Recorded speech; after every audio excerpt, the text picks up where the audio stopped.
Hello children, today we shall do a very important poem, wonderful poem, and in other words, a unique poem. And the name of the poem is The Snake Twine. Okay, The Snake Twine is written by W. Ross. See, you can see the poem is all about snake. Okay, a snake is thought to be poisonous, dangerous. People are always afraid of such fearful creatures. They never want to confront it in any form. They want to avoid it as much as possible. Okay. This is all about that we know about the snakes. That human beings they try to avoid it because the nature of snake it is considered to be very much furious, dangerous. That it has that killing instinct. So that is why people they do not want to face such snakes in any form. People have this tendency in their mind. They are not aware whether such kind of snakes are dangerous or which kind of snakes are poisonous or they should be avoiding. But the moment they come across this name, they listen to this name snake or they see the glimpse of a snake. They try to you can say run from that scene or they try to escape themselves.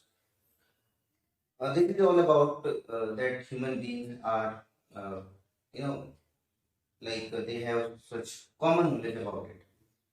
But this poem, it is not all about that. Here, ironically, the situation is opposite. Here, human beings are not afraid of snakes. Here, we get some information that there is a snake and he means personified figure that the snake is itself you know is in danger because of human beings.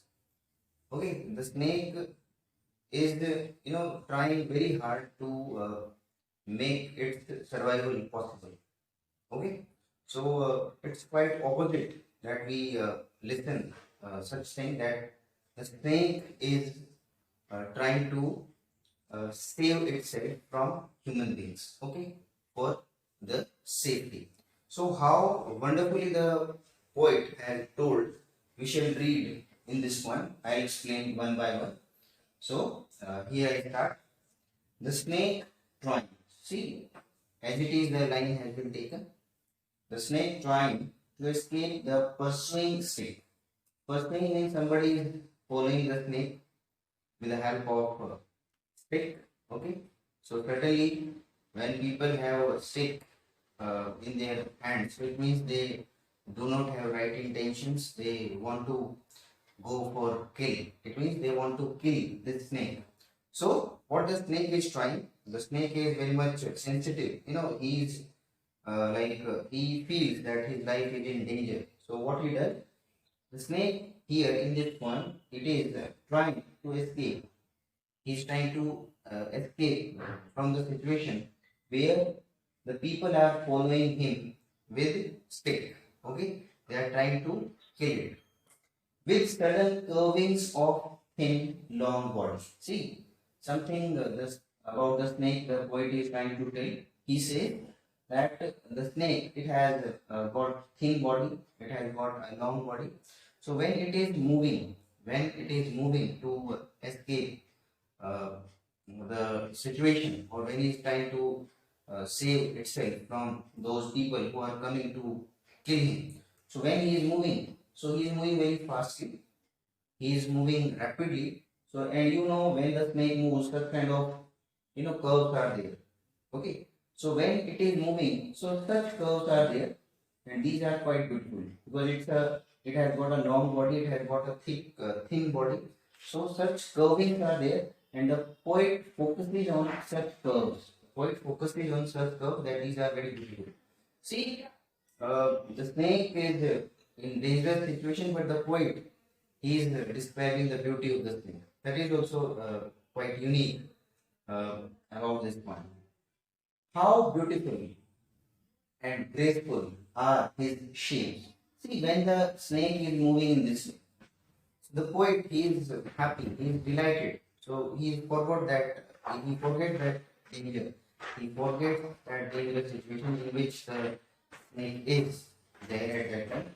So what he does, he explains the beauty of the snake. He says when the when the snake is trying to escape the human beings with such dangerous intentions, because they are coming to kill him. So at that time, the snake's moves are quite beautiful. These are quite graceful. Means the shapes, especially the shapes where the snake is making while escaping from that situation.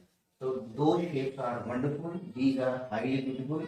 The poet is not able to stop himself explaining the beauty of the snake. So this is how he has explained. Next, see in the next stanza, you can see he is expressing. Poet is expressing where does the snake go when he is trying to escape himself from that scene. So let's see. He says he glides through the water away from the stroke. See, like the people, they are trying to kill him. They are trying to strike him with the help of stick. So he is trying to avoid that stroke with the help. Means the people, they are coming. They are following him with that stick. They are trying to you know give him some kind of solid strike so that it may be killed. So at that time, what the snake is doing, he glides through the water. There is a water body, so he uses that water body and he starts gliding. Okay, he starts gliding through that water body rapidly, and he means the poet says, "Oh, let him go." The poet becomes a savior there. Poet becomes a savior there. The poet becomes a savior there, and what he does, listen. Oh, let him go. The poet says he uh, you can say request the people.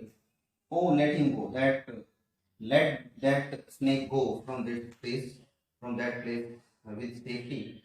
Don't let him face any danger over the water into reeds to hide without hurt. So he is making some kind of request to the people that don't create any situation in which the snake uh, you can say feel some kind of trouble. So he says that let the snake go from this water body over the water into the reeds, into the these wild thin plants. Okay, with you can say with some strong stem there. Okay, to hide without hurt means the poet wants that the snake should hide itself into the reeds which are grown or which normally we see uh, near the water body. Small and green, he is harmless even to children. See again, I tell you that the poet he is helpless. Like he does not miss any opportunity to describe the beauty of the snake. So here again he says the snake it is quite small. It has a green color. It's quite beautiful. He is harmless even to children. And see, this is quite ironical line. About snakes, we don't see this word. We don't happen to listen this word harmless. Always we listen that snakes are harmful. But here he says that snakes, means that kind of snake, it is not harmful, it is harmless. He is harmless even to children. Okay, so the poet every time he gives enough or ample opportunity, or he is begging, he is requesting the people to give opportunity to this snake so that it can save itself. Okay, and at the same time he describes its beauties. Next, along the sand he lay until observed and chased away. Listen, now for some time the snake he gets some kind of peace. For some time the snake gets some kind of rest, and he was resting. He was lying. on the sand near the water body somewhere, and he, but this rest, it was short lived. This respite, you can say, this respite, it was short lived. Okay, because the people, they are searching this snake, with that dangerous intention. So they want to find out this snake and they want to kill it.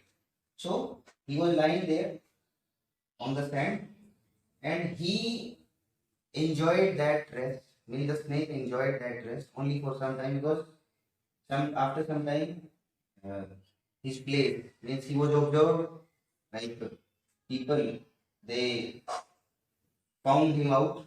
Okay, and then the snake was given a chase once again. The snake was given a chase once again, and now again, what the snake does? He vanishes. Again, he becomes invisible. He disappears from the scene in the ripples. Now he makes use of the ripples which are there on the water, and again he goes into the green slim reeds. Means again he finds some safe place for him, and he goes there in the tiny, very thin, slim reeds once again. And in this way, you can say, make his survival possible. Okay, so in the poem, what we actually have found out, that the poet has tried to give a different picture of such creatures about whom we, or about which we always feel that these are the enemies of human beings. These are the enemies of like especially the human beings. They means they always fear. They always remain in fear due to these. But here the poet has tried, uh, you know, something different by giving this distinctive picture of snake, that it's not every time that human beings are in danger of this snake. Sometimes, like these days in the modern scenario, the scene has the scene has like it is quite changed scene now. Now, like these creatures, these are running here and there for their survival. Okay, their life, it is not safe, and so we have to follow the policy of live and let live, because they become dangerous only when we do some damage to their survival. Okay, so we should feel that these are not our enemies, these are our friends. Okay, and they may not be dangerous to us until we do something to them. Okay, so this is all about this poem. uh, some important figures of speech have also been used here. Alliteration you can find here. Okay, alliteration is the easiest thing to find here. Then we have like no rhyming scheme. Rhyming scheme, it's not there. It means it's a free verse poem. Okay, and then the most important thing, it is imaging. Okay, these three important things we find here. Okay, so I think now you got enough information about the poem. I think you have got complete information about the poem. You got a better understanding of the poem. So I'll be coming up with a different poem of your syllabus in the next video. So till then, keep watching and enrich your